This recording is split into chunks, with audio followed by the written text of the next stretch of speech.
முதல்ல நீங்கள் படமாக்க எழுதின கதைன்றது திருப்பாச்சி தானா?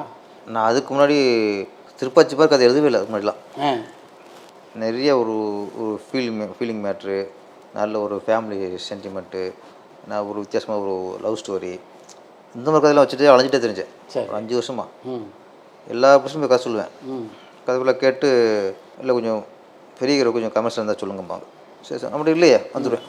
அப்போ திருப்பி பிடிச்சிட்டு போயிட்டு அப்பாயின்மெண்ட் கேட்டு கதை சொல்லுவேன். அவரும் இதே சொல்லுவாங்க கொஞ்சம் கமர்ஷியலாக கொஞ்சம் சொல்லுங்க. இப்போ எல்லாருமே கமர்ஷியலாக ஒரு பெரிய ஹீரோக்கு எதிர்பார்த்து என்னை அவாய்ட் பண்ணிட்டாங்க. அப்புறம் ஒரு பொசிஷனில் தான் சரி சேஃப்டிக்கு எனக்குன்னா விருப்பம் இல்லை. இருந்தாலும் நான் இந்த 5 வருஷம் ஆகி போச்சு. இந்த டயர் நினச்சி நான் மூவ் பண்ணதில் 5 வருஷம் ஆகி போச்சு. இதுக்கப்புறம் காலங்கள் போயிட்டுருக்கு. சேஃப்டிக்கு ஒரு கமர்ஷியல் கதை ரெடி பண்ணி. ஆமாம், நமக்காக டேரக்டர்னு ஒரு காலகட்டம் இருக்கும். அதுக்கப்புறம் மற்றவங்களுக்காக டேரக்டருங்கிற ஒரு காலகட்டம் வந்துடும்.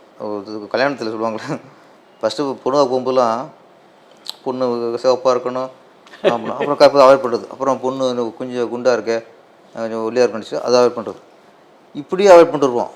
ஒரு சீசனில் ஏதோ பொண்ணு கிடச்சா போதும் கல்யாணத்துக்குன்னு ஆயிரும். அந்த மாதிரி அசிஸ்டன்ட் டேரக்டராக இருந்து அப்படி படம் இப்படி படம்னு நினச்சிட்டு கடைசியாக படம் பண்ணால் போதும் நிலமொன்று வரும்ல. சரி ஓகே. ஏன்னா ஊரில் போகும்போதெல்லாம் கேட்பான். எங்கே சொல்கிறேன்னா நம்ம சமாளிச்சுக்குவோம். ஊரில் போகும்போது என்ன எப்போ படம் பண்ணுறியா இப்படி தான் இது சொல்லி எனக்கு 2 வருஷம் ஆச்சுன்னாங்க. என்னடா அது இப்போ கடைசியாக ஊர்க்காரங்களுக்காக படம் பண்ணணும்னு வாய்ப்பு வச்சாடா அப்படின்ட்டு அந்த நேரத்தில் சரி சேஃப்டி பண்ணி வச்சுப்போம். அப்போ தான் இந்த திருப்பாச்சி கதை ஒரு கமர்ஷியலாக பண்ணி வச்சிட்டேன்.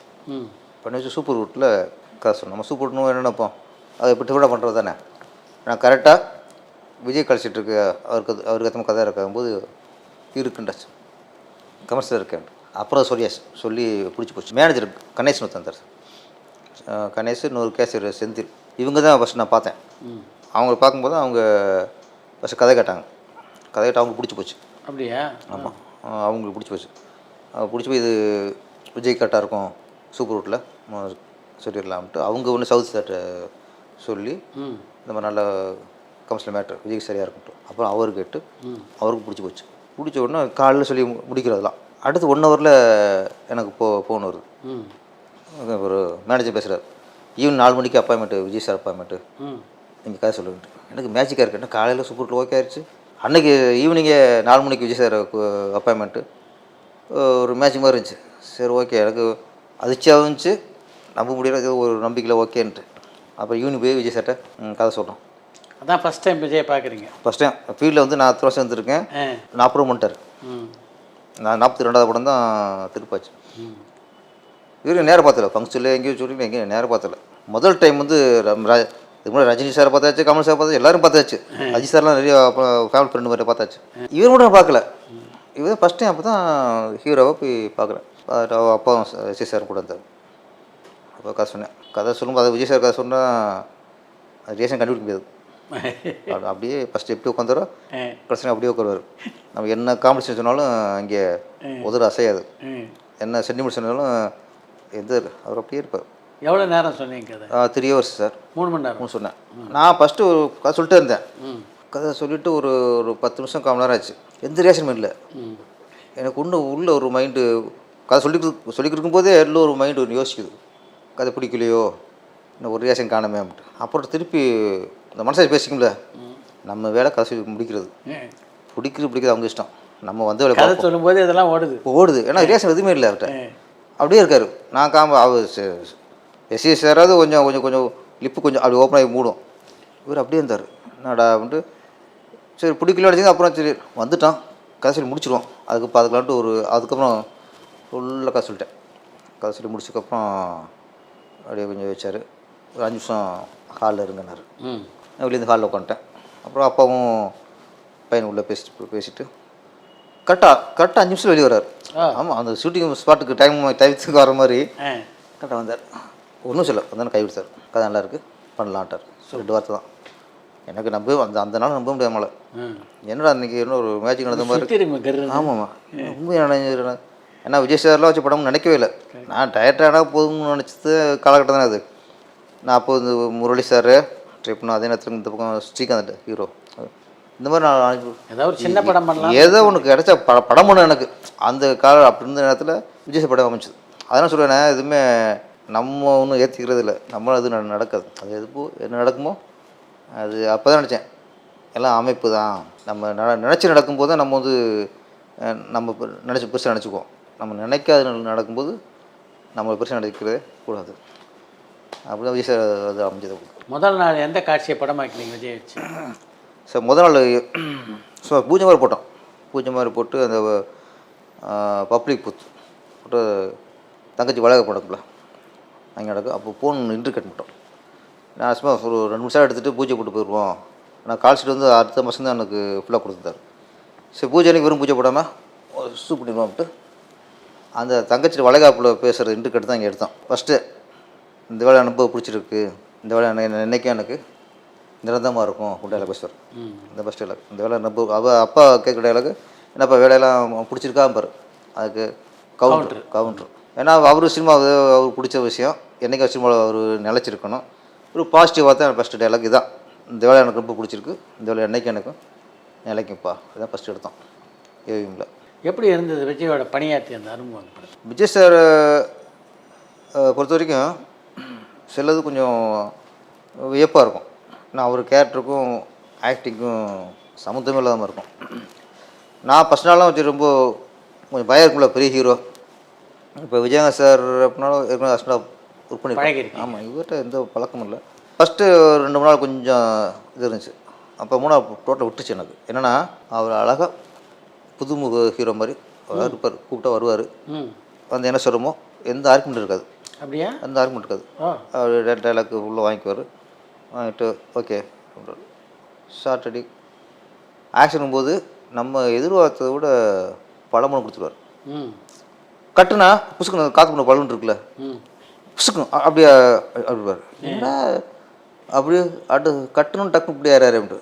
அப்புறம் பார்த்தேன் இவர் வந்து இந்த டைலாக்கு மாற்றுங்க, இந்த ஷார்ட் எப்படி வைக்கிறீ, எந்த கேள்வி இருக்காது. அந்த 3 எந்த கேள்வி இல்லை அவர்கிட்ட. அது பெரிய எனக்கு பலமாயிருச்சு. அப்போ எனக்கு அவர் பெரிய ஹீரோங்கிற அந்த இது எனக்கு குறைஞ்சிச்சு. ஓகே, நம்ம நினச்சதை இவரை வச்சு எடுக்கலாம். அது திருவாஜி எட்டு காரணமே அதெல்லாம் ஒரு.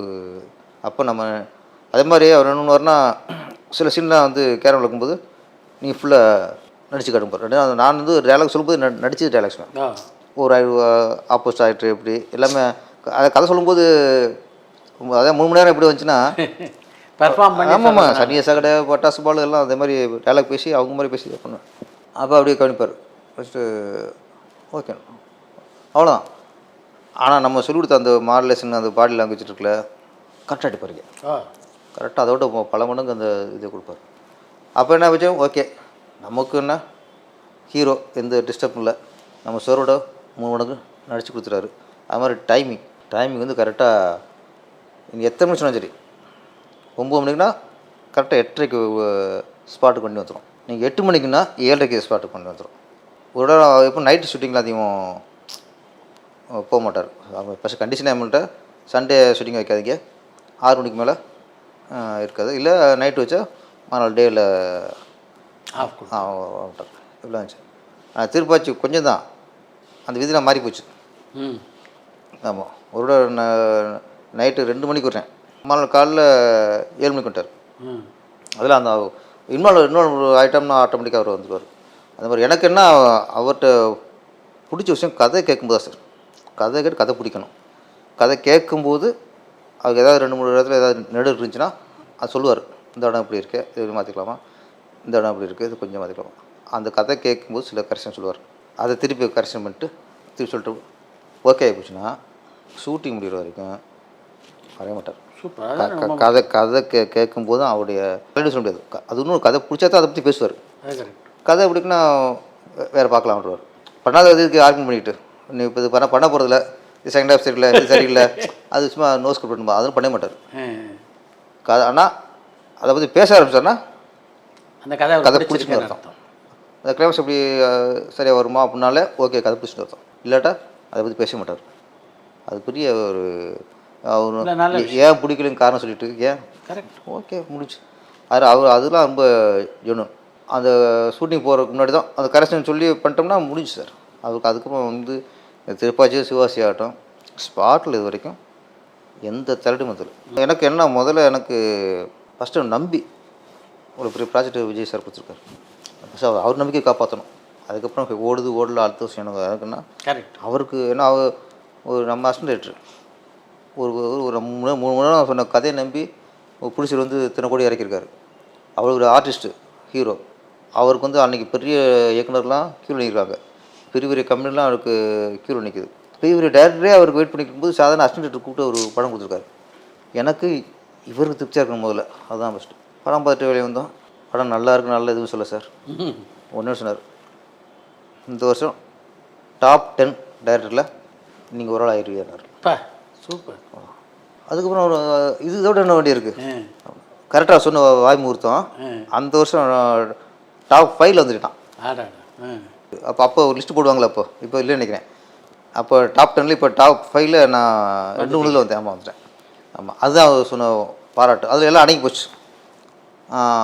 அப்போ இன்னொன்று சொன்னார், நீங்கள் கதை சொன்னதை விட 3 மடங்கு எடுத்திருக்கேனார்.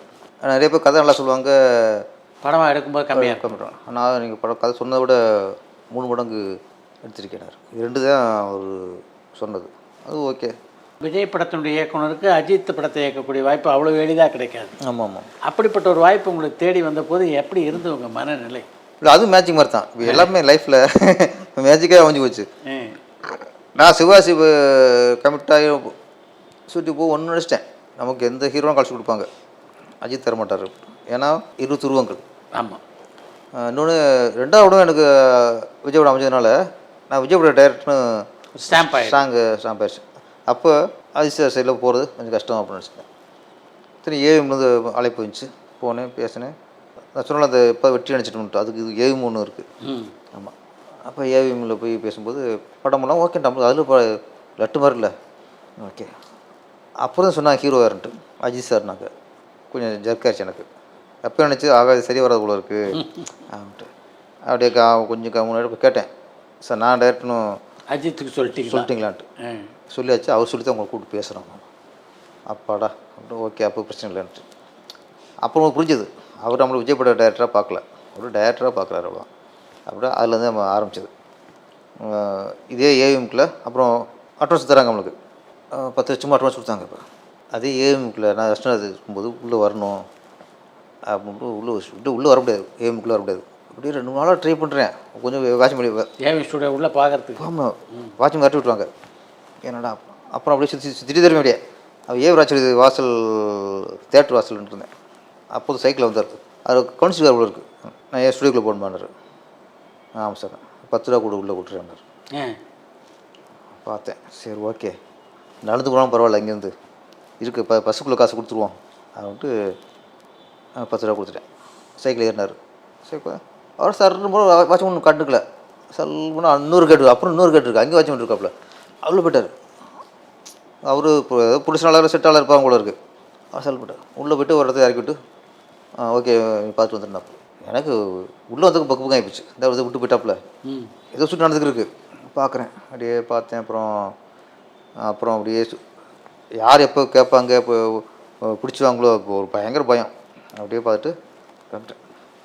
இப்போ இங்கே ஏஎம் ப்ரொடக்ஷனில் படம்னு சொல்லி எனக்கு அட்வான்ஸ் கொடுக்கும்போது அந்த இன்சிடெண்ட்டு அப்போது நம்ம 10 ரூபா ஒரு லஞ்சம் கொடுத்து ஸ்டுடியோக்கு உள்ளே வந்தோம். இன்றைக்கி 10 லட்சம் அட்வான்ஸ் கொடுத்து படம் பண்ண சொல்கிறாங்க. அப்போ மன சொல்லிச்சுட்டே பேரது நீ வெற்றி அடைஞ்சிட்டேன்னா இந்த 2 நிகழ்வு தான் எனக்கு வந்து அதை வெற்றியை நிர்ணயம் பண்ணது. எனக்குறைய பாரதி ராஜாக்கு இதே மாதிரி இன்சிடென்ட் ஏவிஎம்மில் உண்டு. ஏவிஎம் உள்ள வந்து அவரையும் உள்ள அனுமதிக்கலை. அப்போ இந்த ஏவிஎம் நிறுவனத்தில் நான் படம் பண்ணுறேன்ட்டு ஒரு மனசுக்குள்ளேயே ஒரு சபதம் போட்டு வெளில வந்தவர் தான் அவர். பின்னாடி நம்ம சபதம் போடல, நீங்கள் சபதம் போடல, ஆனால் உங்களுக்கு நடந்துச்சு. அப்போ அதான் சில வெற்றி. அப்போ அஜித்துக்கு உங்ககிட்ட கதை இல்லையா? இல்லை, ஒரு கதை 2-3 கதை இருந்துச்சு. ஆனால் எந்த கதை நம்ம டிசைட் பண்ணல, ஓகே சொல்லியாச்சு. அதுக்கப்புறம் அஜித் சார்ட்ட போய் கதை சொல்லும்போது அவருக்கு பிடிச்சி போச்சு. பிடிச்சி போச்சு. ஏம் அவங்களுக்கும் பிடிச்சி போச்சு. இன்னொன்று அது ஏம் அப்படிங்கும்போது அவங்களுக்கு லேடிஸ் சென்டிமெண்ட்டாலே பிடிக்கும். அவங்களுக்கு அதில் பண்ணுவாங்க. அப்படிங்கும்போது நம்ம இலவச பிரசவ திட்டம் வேணும் அப்படிங்கிற ஒரு மேட்டர் வச்சு தான் திருப்பதி பண்ணிது. அது எனக்கு அப்போ வந்து அந்த படத்துக்கு ஸ்டேட் அவார்டு கிடச்சிது கலைஞர் கையால். அஜித் படத்தை இயக்குகின்ற வாய்ப்பு உங்களுக்கு கிடச்சிருக்கின்றதை எப்போ விஜய்கிட்ட சொன்னீங்க? நான் இங்கே பேசினாங்களே, பேசி அஜித் சார் ஹீரோ, நான் கேட்டேன், அவர் சொல்லி தான் பேசுகிறோம்ட்டு. சரி சார்னு வந்துட்டேன். நான் வெளியே வந்தப்போ கொஞ்சம் என்னடா அது விஜய் சார் தப்பாக நினச்சிடுவாரோ அப்படின்ட்டு ஃபஸ்ட்டு நேராக போய் விஜய் சார் சொல்லிடுவோம், அதான் முறை அப்படின்ட்டு ஸ்ட்ரெயிட்டாக இந்த வாய் கிடச்ச உடனே ஸ்ட்ரெயிட்டாக விஜய் சார் தான் பார்க்கத்தான் போனேன். போயிட்டு அவருக்கு திரும்பி புரியலை என்னன்ட்டு என்னன்னாரு, சந்தா ஏம்னு கூப்பிட்டு பேசினாங்க. சூப்பர் அப்படின்னாரு. அவர் சூப்பர்னா அப்படின்னாரு. சார் அஜித் சார் ஹீரோ நாங்கள் அப்படியே அப்படின்னாரு. சரி அது உங்கள்கிட்ட எதுவும் கேட்டுக்கலாம்ட்டு. என்ன நீங்கள் அப்படின்னாரு. இப்படி சொன்னார். என்ன நீங்கள் உடனே ஓகே படுத்த ஆரம்பிங்கண்ணா அப்படின்னாரு. அதெல்லாம் எந்த அந்த செகண்ட் அவருக்கு அந்த இதுவுமே இல்லை. இதுக்கு நான் யோசிச்சுருக்கேன் நீங்கன்ட்டு. என்னடா நீங்கள் சூப்பர் நான் போய் இப்போ டக்குன்னு ஆரம்பிங்கண்ணா அப்படின்னாரு. வாழ்த்துக்கள்ண்ணா அப்படின்னாரு. அப்போ ஓகே அவர் மனசுலேயும் ஒன்றும் இல்லை, அவர் மனசுலேயும் ஒன்றும் இல்லை, நம்ம ரூட்டு கிளியர் ஆகி போச்சு. அந்த படத்தினுடைய தொடக்க விழாவுக்கு நீங்கள் தான் அழைச்சிங்களா விஜயை? ஆமாம் திருப்பதி எனக்குன்னா 2 படம் பண்ணிட்டோம்.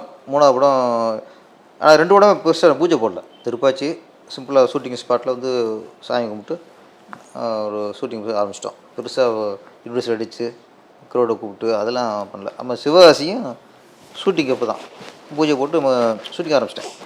பெருசாக ஷூட்டிங் இது பூஜை பெருசாக பண்ணல.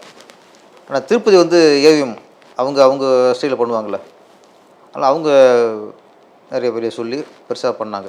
அப்போ விஐபிலாம் கூப்பிட்ணும். எனக்கு போன 2 படத்துக்கு எனக்கு இந்த வேலை இல்லை. ஷூட்டிங் பூஜை தானே, அதனால் புடி சைடில் வந்து வருவாங்க, நம்ம சைடில் இது வேலை இல்லை. அப்போ எனக்குன்னா நமக்கு லைஃப் கொடுத்தவர் விஜய் சார். நம்ம யாரை கூப்பிடலையோ இண்டஸ்ட்ரியில் அவர் வரணும் அப்படிங்கிறத நான் தீர்மானிச்சிட்டேன். சரி போயிட்டு பூஜைலாம் ஃபிக்ஸ்டு டேட்டு ஃபிக்ஸ் ஆகிடுச்சு. அப்படி விஜய் சார் பார்த்தேன். சார் இன்றைக்கி பூஜை கண்டிப்பாக நீங்கள் வரணும். என்னைக்குண்ணா அப்படின்னா சொல்லிட்டேன். ஓகேண்ணா வந்துட்டார். ஹாப்பி அப்பா வந்துட்டார் இருப்பான்ட்டு. நமக்கு யார் வராங்களோ விஜய் சார் வரணுங்கிறது ஓகேட்டார். ஆனால் இங்கே சொன்னால் யாரும் நம்பலை அவர் வருவார்னு. நான் எங்கள் ஹஸ்பண்ட் கூப்பிட்டு சொல்கிறேன், சார் அவர் ஃபார்மெட் வரேன்னு இருப்பார், அவர் அஜித் படத்துக்கு வர மாட்டார் சார். சார் நல்லா கொண்டு போகிறாங்களேன்ட்டு ஏஎம்ல மேனேஜர்கிட்ட சொல்கிறேன். சார் அப்படியே சார் சொன்னார். அப்புறம் அவங்கள நம்பர் மாதிரி தெரில, கேட்டுப்போ வரேன்ட்டு இருப்பார், ஃபார்மாட்டுக்கு வரமாட்டார்னு சொன்னாங்க. ஆமாம் அஜித் சார்ட்டு சொல்கிறேன். ஆமாம் அஜித் சார் வரேன்ட்டுக்கார். ஒரு சின்ன சிரிப்பு சார், சிரிப்புலேயே அப்படியே அஜி அப்படின்னு சொல்லிட்டு ஒரு சின்ன சிரிப்பு சார். அந்த சிரிப்பு தெரிஞ்சு வச்சு அவர் நம்பலை. இவர் யாட்டுக்கு சொல்கிறாப்புல அவராவது வரமாட்டாருன்னு அவரும் சரிடா ஓகே. இவங்கெல்லாம் பார்த்தா எனக்கும் கொஞ்சம் டவுட் வந்துச்சு கிடச்சா, வரமாட்டா போல இருக்குது அப்படின்ட்டு. ஆனால் விட்டுரு சார். நாளைக்கு பூஜை, இன்றைக்கி நைட்டு 8:30 9 மணி இருக்கும். விஜய் சார்ட்டு ஃபோன் வந்துச்சு, நாளைக்கு எத்தனை மணிக்கு பூஜை சார்? டைம் 9 மணி ஒரு டைம் சார். நீங்கள் கொஞ்சம் லேட்டாக வந்தா ஓகே தான் சார். ஓகேண்ணா விட்டார். எனக்கு அப்போ கனெக்ட் ஆகிடுச்சு, ஒரு வரலன்னா ஒரு டைம் கேட்க மாட்டார். ஆமாம். இன்னொன்று விஜய் சார் பொறுத்த வரைக்கும் சொல்லிட்டே செஞ்சுருவார். அவர் வந்து கதையை கொடுத்தான் பண்ணுறோம்னா யாரை தடுத்தாலும் சரி அதை பண்ணிடுவார். அப்போ வாக்கு கொடுத்தா கண்டிப்பாக காப்பாற்றுறாள். அதில் தான் அப்புறம் கரெக்டாக வந்துட்டார். எனக்கு ஹாப்பி ஆச்சு. நான் சரி அதுக்கப்புறம் எல்லோரும் சொல்லலை, டைம் கேட்டார். ஏன்னா திருப்பி நம்ம இது பண்ணி விட்டாங்கட்டு நான் அமைதியாக இருந்துட்டேன். மறுநாள் பூஜைலாம் போயிட்டுருக்கு, எல்லாம் கலர்பாக போயிருக்கு. அந்த டைம் சொன்ன டயத்துக்கு எல்லாம் சில் போட்டவரை அடிச்சுட்டு எல்லாம் டப்பு எல்லாம் பேனாச்சு. எல்லா கேமரா பேனாயிட்டு வேறு பக்கம் ட்ராப் அடிச்சுட்டு நான் பார்த்தா தலைவர் வராரு. அது வந்து ஹாப்பியாக விஜய் சார் அஜித் சார் கிட்ட இருந்தார், கை கொடுத்தாரு. அப்போ எனக்கு பூஜை ஏஎம் படம் பூஜை அஜித் ஹீரோ அப்படிங்கிறத விட அதில் விஜய் சார் கலந்துட்டாங்கிறது ரொம்ப ஹாப்பி. விஜய்கிட்ட கதை சொன்னதுக்கும் அஜித்திட்ட கதை சொன்னதுக்கும் என்ன வித்தியாசத்தை நீங்கள் உணர்ந்தீங்க? இப்போ விஜய்கிட்ட அப்பாயின்மெண்ட் வாங்கி போனதுக்கப்புறம் அவர் வேறு எதுவும் வச்சு மாட்டார், அது மட்டும்தான். நான் அஜித் சார்கிட்ட கதை சொல்கிறதுக்கு வீட்டுக்கு போயிட்டேன். அவ்வளோ உட்கார வச்சார். என்ன சாப்பிட்டீங்கன்னாரு, டீயா காஃபினாரு. சார் டீ சாப்பிட்லான்ட்டு ஒரு நிமிஷம் சாப்பிட்டு இருந்துச்சார். வேறு அப்புறம் பார்த்தா அப்புறம் கிச்சனில் போயிட்டார். அப்புறம் கிச்சனில் போயிட்டார். நம்ம டீ கேட்ட உடனே சர்வன்ட் இருப்பாங்க, டீ அப்படின்னு ஆர்டர் பண்ணுவாங்க, கொண்டு வருவாங்கன்னு நினச்சிட்டு தான் நான் உட்காந்துருக்கேன். இவர் நினச்சி போயிட்டார். ஒரு 2 நிமிஷம் முடிச்சு பார்த்தா ஆளை காணோம். அப்போ கூட நினச்சேன் கிச்சனுக்கு யாராவது இருப்பாங்க சொல்லிட்டு வருவான்னு நினச்சேன். போனோம், அந்த டைம் மிஸ் ஆயிடுச்சு, காணோம். எனக்கு உட்கார முடியல. என்னடாண்டு எதிர்த்து போய் கிச்சனில் போய் பார்க்குறேன், பாலை கச்சிருக்காரு இவர். எனக்கு ஷாக் ஆகி போச்சு. சார் நீங்கள் இல்லை சார் லேட்டாக வருவாங்க.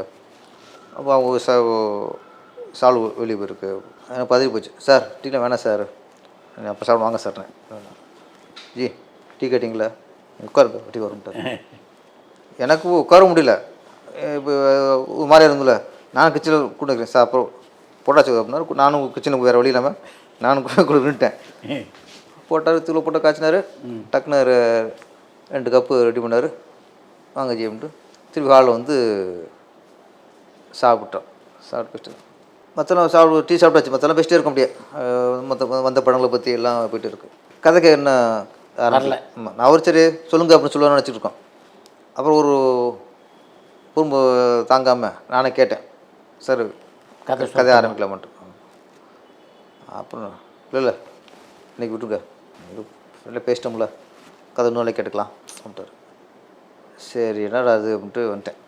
அப்புறம் தெரிஞ்சது அவருன்னா அப்போ திருப்பி பேசும்போது இந்த வார்த்தை வந்துச்சு அவர்கிட்ட. ஃபஸ்ட்டு வந்து அவர் ஹீரோ, நம்ம ஒரு டைரக்டரு, கதை கேட்குறது இது கேட்குறது இல்லாமல் ஃபஸ்ட்டு ஒரு ஃப்ரெண்ட்லியாக இது வந்துட்டு அதுக்கு அடுத்து கதை கேட்டுக்கலாம். அப்போ நமக்கு அடுத்தோட போகும்போது ஃப்ரீயாக அண்டர்ஸ்டாண்டிங் வந்து அண்டர்ஸ்டாண்டிங். ஆமாம், அதனால் அது ஒரு இது இல்லாமல் உடச்சிட்டார். சரி சார். அப்புறம் ஒரு 2வது கதை சொல்லிடலாம் சார், எப்போ சார் வரலாம். நீங்கள் ஒன்றுங்க ஈவினிங் அடையார் ஹோட்டல் அங்கே வந்துட்டார். ஸோ ஓகே, இதை டிஸ்டர்ப் இல்லாமல் கதைக்கு அப்புறம் போல இருக்குது அப்படின்ட்டு நான் அங்கேயும் போயிட்டேன். அங்கேயும் பேசிட்டு இருக்கோம். ஆனால் நிறைய ஜாலியாக பேசுவார் எல்லாத்தையும் அப்படி கலந்து பேசுவார். பேசிட்டு அப்புறம் கேட்டேன். பேசிகிட்டு இருக்கும்போது இந்த சாங் ஒன்று ரெடி பண்ணியிருக்கு சார்ன்ட்டு ஒரு சாங்கை பாடியே காட்டிட்டேன். அந்த திருப்பதி வந்தால் திருப்போம், தீப்பறி போல் இருப்போம், அது பல்ல பண்ண மாட்டேன். இது போஞ்சி கிட்டு அப்படின்ட்டார். அதுக்கப்புறம் ஒரு கதை கேட்கல. சரி ஓகே. அப்புறம் 3வது தான் வீட்டில் கதை கேட்டார். கதை ஃபுல்லாக கேட்டு கரெக்டாக சொன்னார் அவர், சார் இது கரெக்டாக லேடிஸ் சீட் புஷ்டியா, ஹிட் ஆயிரும் கண்டிப்பாக, ஓகே அப்படின்ட்டார். கதை சொல்கிறதுக்கு நான் 3வது தான் ஒரு கதை கேட்டார். ஏன்னா அவர் என்ன ஃபஸ்ட்டு ஒரு அண்டர்ஸ்டாண்ட் வந்துக்கிட்டோம். பல பேசும்போது நம்மளுக்கு மனசு இருக்கும் போயிடும்.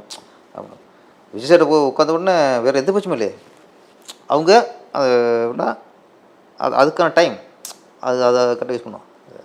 அப்போ உட்காந்து நீங்கள் எங்கேயோ ஒர்க் பண்ணியிருக்கிய, விஜய் சாரை பொறுத்த வரைக்கும் நீங்கள் எங்கேயோ ஒர்க் பண்ணியிருக்கிய, எத்தனை ஒர்க் பண்ணியிருக்கேன் எதுவுமே கேள்வியில்லை. நான் அது பெருமையாக நினச்சேன் பின்னாடி. ஸ்ட்ரைட்டாக கதை தான். ஸ்ட்ரைட்டாக கதை. ஏன்னா நம்ம அட்ரஸ்ஸு முகவரி பயிரோட்டம் கேட்காம ஒரு கதையை நம்பி மட்டும் பணம் கொடுத்தாரு. ஆமாம், இவருக்கு என்ன தெரியும் எல்லாமே. அஜித் சார் பொறுத்த வரைக்கும் என்னுடைய எல்லா விஷயமும் தெரியும். நான் அவருக்கு விஜய் சாருக்கு முன்னாடி இவர் நம்மளுக்கு பழக்கம், ஃபேமிலி ஃப்ரெண்டு மாதிரி அந்தளவுக்கு. அதனால் அது கூட இருக்கலாம். அப்புறம் 3வது கதை கேட்டால் பிடிச்சி போய் சொல்லலாம். பரபரப்பான சினிமா செய்திகள், நட்சத்திரங்களின் பேட்டிகள், சினிமா வரலாறு ஆகியவற்றை பார்க்கவும் படிக்கவும் உங்களுக்கான இணையதளம் tourantalkies.co.